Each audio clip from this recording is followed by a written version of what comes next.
Muy buenos días, buenas tardes, feliz instante santo a todos. Gracias por querer estar aquí, gracias por querer seguir estudiando, sanando juntos con un curso de milagros.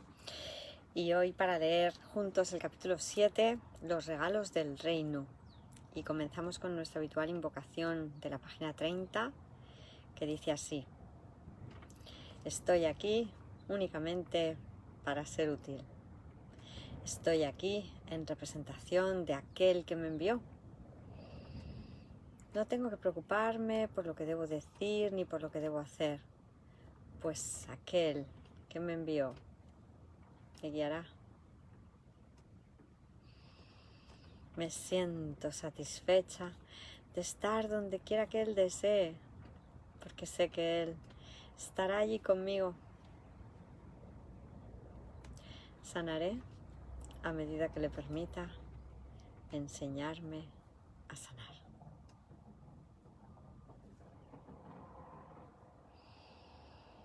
Y le damos las gracias al Maestro Jesús por llevarnos tan dulce y amorosamente de la mano.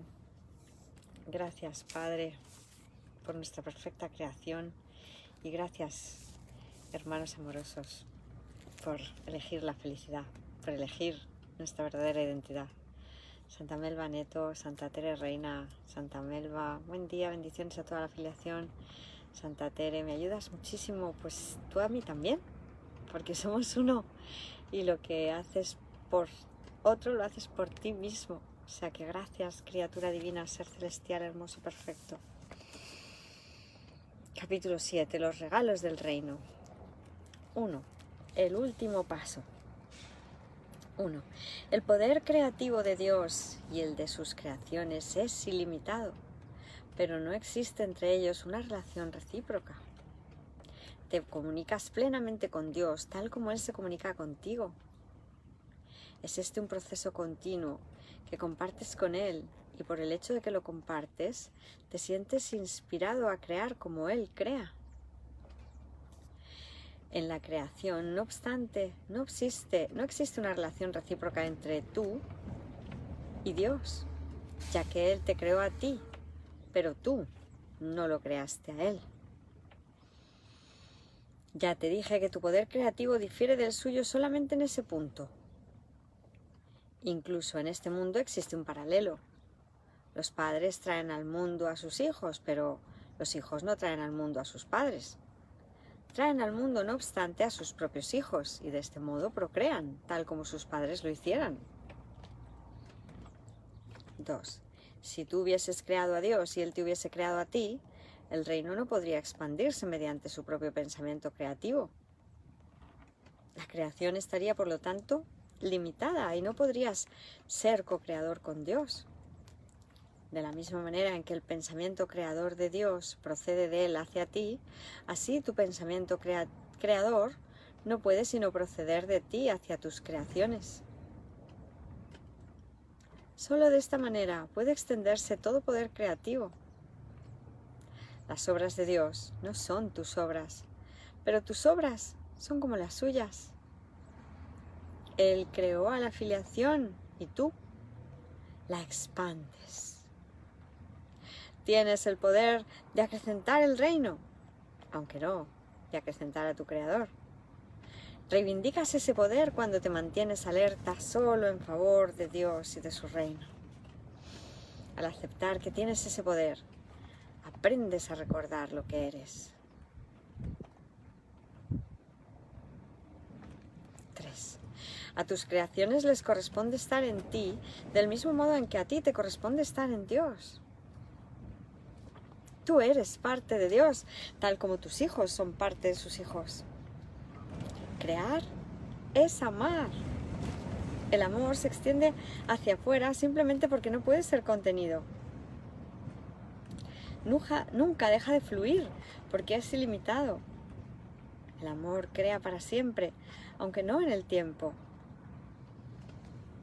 Las creaciones de Dios han existido siempre porque Él ha existido siempre.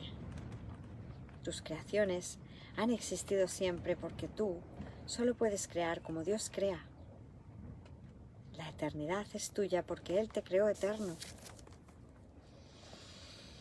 4. El ego, por otra parte, siempre exige derechos recíprocos, ya que es competitivo en vez de amoroso. Está siempre dispuesto a hacer tratos, pero no puede comprender que ser igual a otros signifique que no es posible hacer ningún trato al respecto. Para ganar, tienes que dar, no regatear. Regatear es imponer límites en lo que se da, y eso no es la voluntad de Dios. Disponer lo mismo que Dios es crear como Él. Dios no limita en modo alguno sus regalos. Tú constituyes sus regalos. Por consiguiente, tus regalos son necesariamente como los suyos. Los regalos que le haces al reino no pueden sino ser los regalos que Él te hace a ti. 5. Yo le di al reino únicamente amor, porque creí que eso era lo que era yo. Yo le di al reino únicamente amor porque creí que eso era lo que yo era, nos dice Jesús. Lo que tú crees ser determina los regalos que haces, y si Dios te creó extendiéndose a sí mismo hasta luego dar lugar a lo que eres, solo puedes extenderte a ti mismo tal como Él lo hizo. Solo la dicha aumenta eternamente, pues la dicha y la eternidad son inseparables. Dios se extiende hacia afuera, más allá de todo límite y más allá del tiempo, y tú, que eres co-creador con Él, extiendes su reino eternamente y más allá de todo límite. La eternidad es el sello indeleble de la creación. Los eternos son felices y viven en paz eternamente. 6.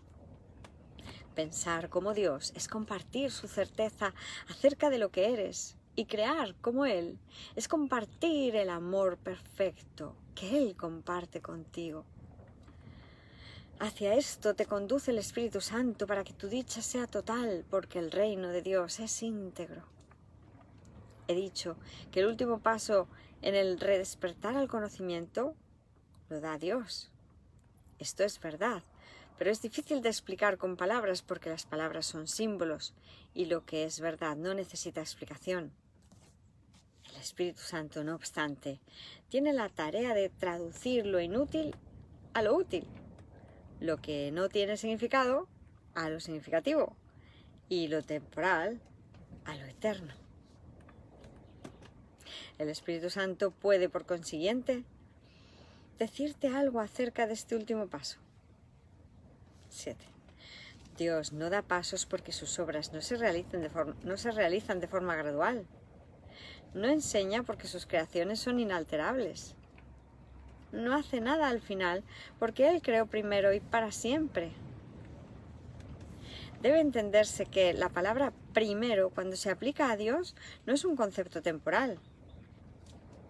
Él es el primero en el sentido de que es el primero en la Santísima Trinidad.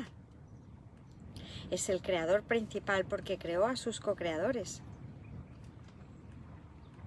De ahí que el tiempo no le atañe a Él, ni a lo que Él creó.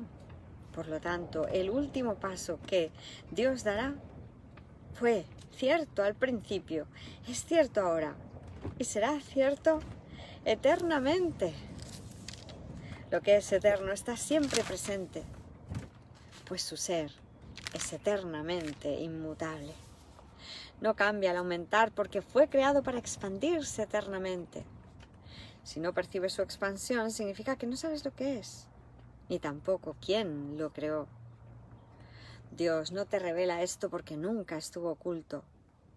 Su luz jamás estuvo velada porque su voluntad es compartirla. ¿Y cómo iba a ser posible que lo que se comparte plenamente se hubiese ocultado primero para luego ser revelado? No tiene sentido, ¿verdad? Muchísimas gracias. Estamos leyendo el capítulo 7, los regalos del reino, el epígrafe 2, la realidad del reino es lo que vamos a leer ahora.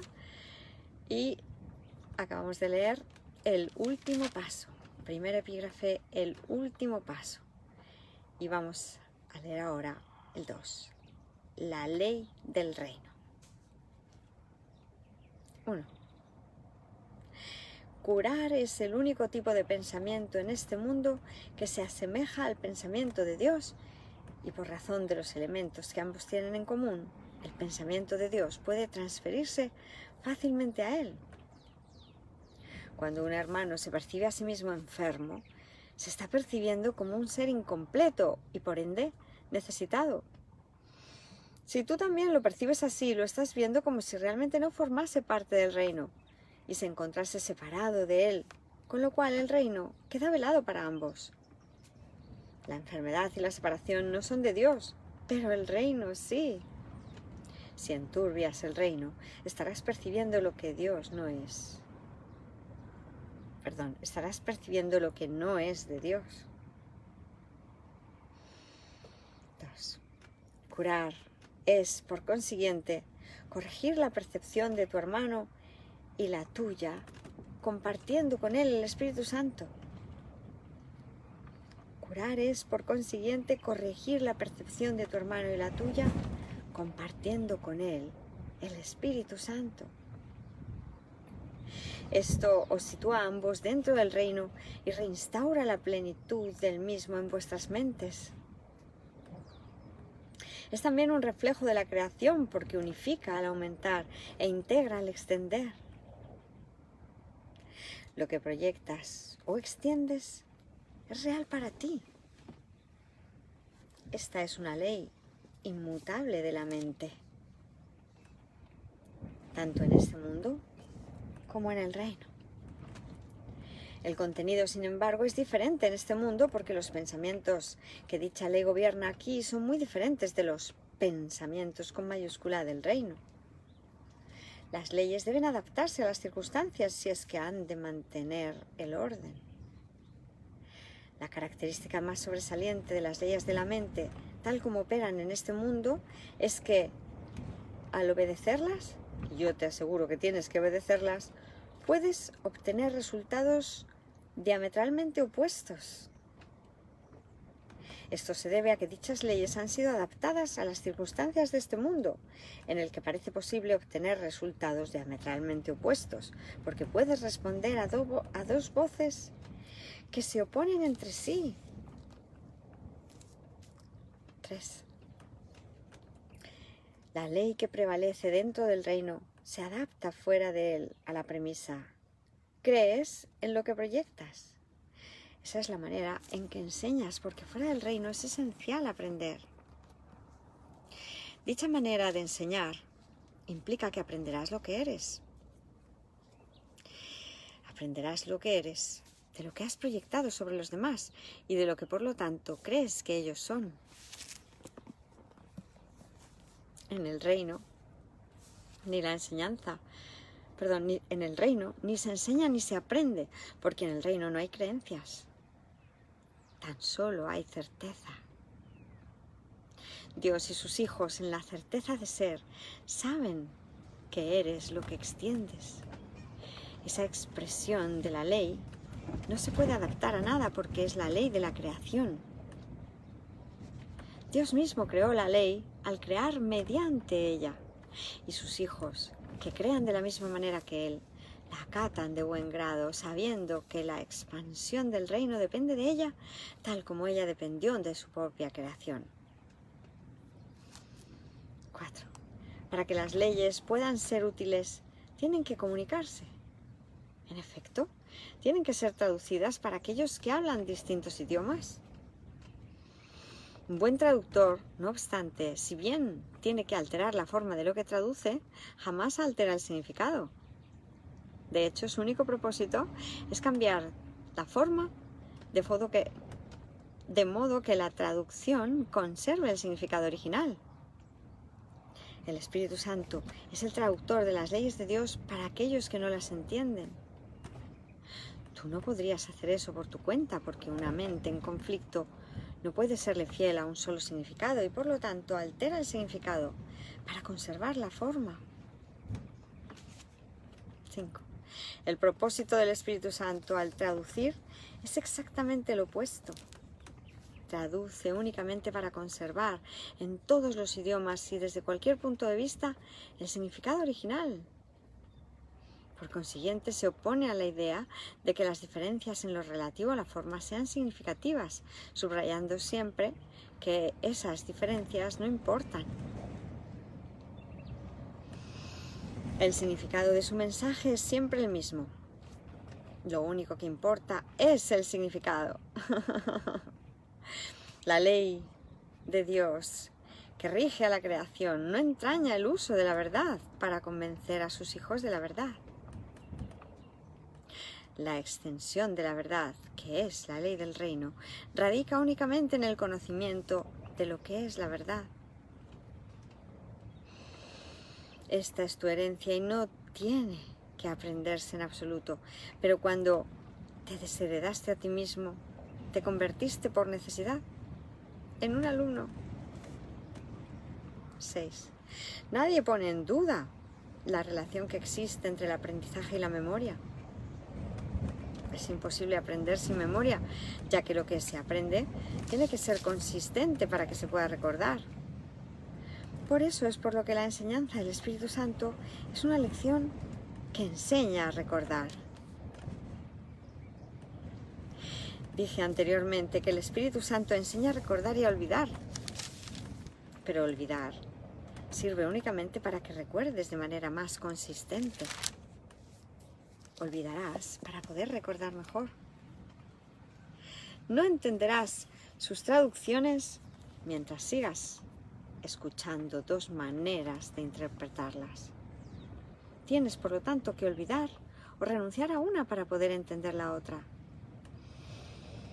Esta es la única manera en que puedes aprender lo que es la consistencia para que finalmente tú mismo puedas ser consistente.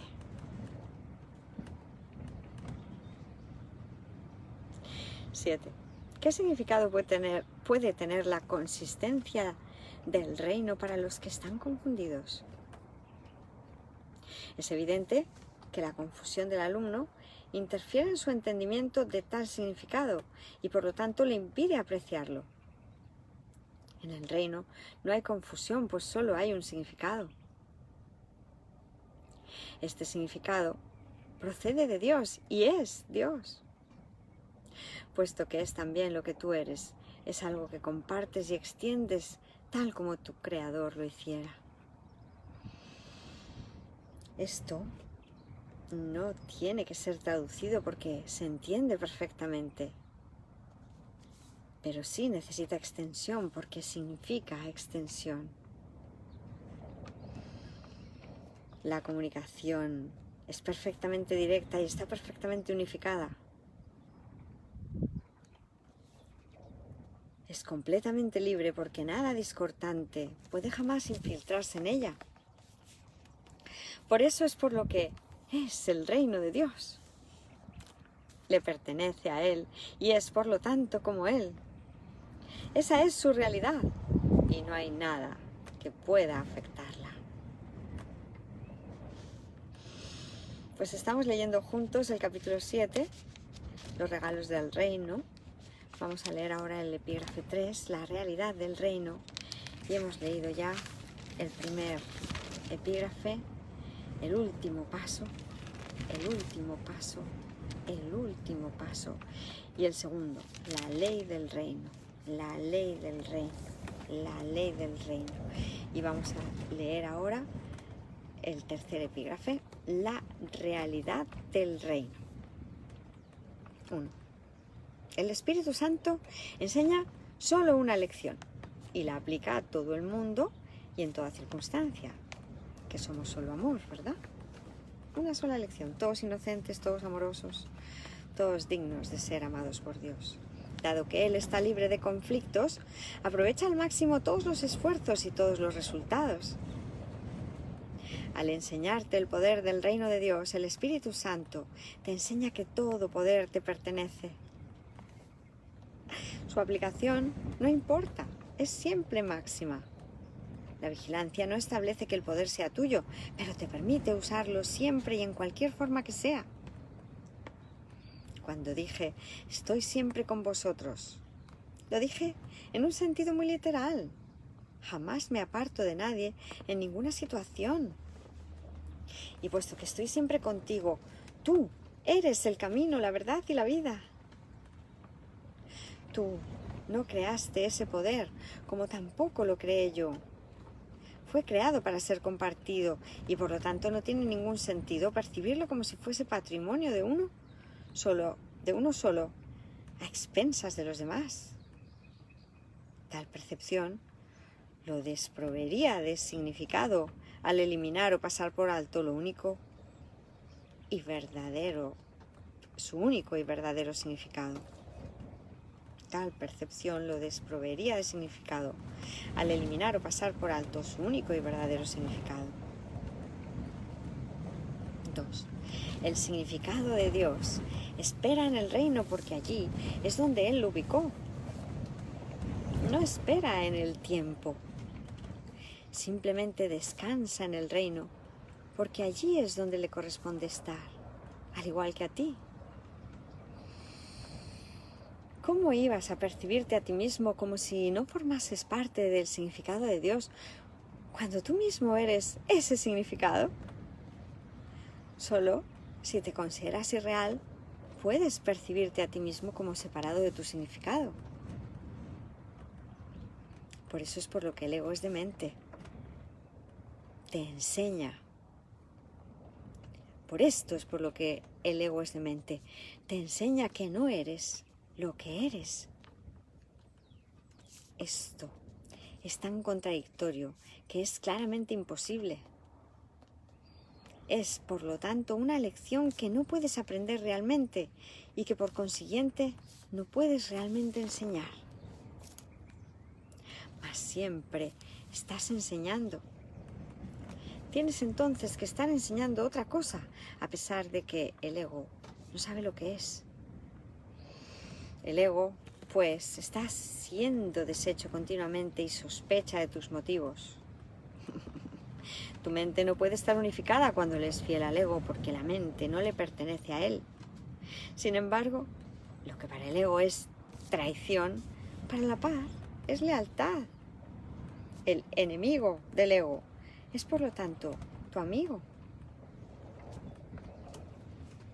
3. Dije anteriormente que el amigo del ego no forma parte de ti, porque el ego se percibe a sí mismo en estado de guerra y, por ende, necesitado de aliados. Tú, que no estás en guerra, debes ir en busca de hermanos y reconocer en todo aquel que veas a tu hermano, ya que únicamente los que son iguales están en paz. Puesto que los hijos de Dios gozan de perfecta igualdad, no pueden competir porque lo tienen todo. Sin embargo, si perciben a cualquiera de sus hermanos de cualquier otra forma que no sea con perfecta igualdad, es que se ha adentrado en sus mentes la idea de la competencia. No subestimes la necesidad que tienes de mantenerte alerta contra esa idea, ya que todos tus conflictos proceden de ella. Dicha idea es la creencia de que es posible tener intereses conflictivos y significa, por lo tanto, que has aceptado que lo imposible es verdad. ¿No es eso lo mismo que decir que te percibes a ti mismo como si fueses irreal? 4. Estar en el reino quiere decir que posees toda tu atención, que pones toda tu atención en él. Mientras sigas creyendo que puedes prestar atención a lo que no es cierto, estarás eligiendo aceptar el conflicto. Más. ¿Es esto realmente una elección? Parece serlo, pero las apariencias y la realidad no pueden ser lo mismo. Tú, que eres el reino, no tienes nada que ver con las apariencias. La realidad es tuya porque tú eres la realidad. De esta manera, es como en última instancia, tener y ser se reconcilian en tu mente, no en el reino. El altar que se encuentra allí es la única realidad. El altar es perfectamente inequívoco en el pensamiento. porque es un reflejo del pensamiento perfecto. Tu mente recta ve únicamente hermanos, porque ve únicamente en su propia luz. 5. Dios mismo iluminó tu mente y la mantiene iluminada con su luz, porque su luz es lo que tu mente es. Esto está más allá de cualquier duda, y cuando lo pones en duda, se te da una respuesta. La respuesta simplemente cancela la pregunta al establecer el hecho de que poner en duda la realidad no tiene sentido. De ahí que el Espíritu Santo nunca ponga nada en duda. Su única función es eliminar lo cuestionable y, por ende, conducir a la certeza. Los que tienen certeza gozan de perfecta calma porque no tienen dudas.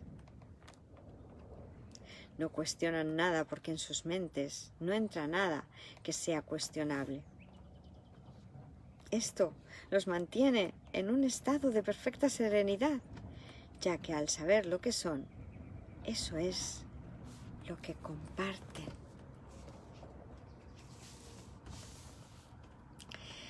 Pues vamos a parar aquí porque pareciera que el capítulo consta de más epígrafes de los que vamos a poder leer antes de las 2:30 y por lo tanto continuaremos después. A las 14:30 estaremos estudiando juntos, lo leeremos, es una lectura compartida. Luego cada hermanito explica un epígrafe, se comenta por el perfil de miracle.love. Por favor, tenéis la plataforma para poder apuntaros, www.miracle.love, y haremos la conexión por Zoom y lo estaremos compartiendo en la medida de lo posible por el perfil de Facebook miracle.love. Capítulo 7, los regalos del reino. Y yo continuaré a posteriori con la lectura. Infinitas gracias. Si me diera tiempo, porque tengo que hacer una parada ahora, conectaría una segunda ocasión a las 2 para estar un ratito más hasta y 25 más o menos. Pues muchísimas gracias, bendiciones, hermanos milagrosos, os amo.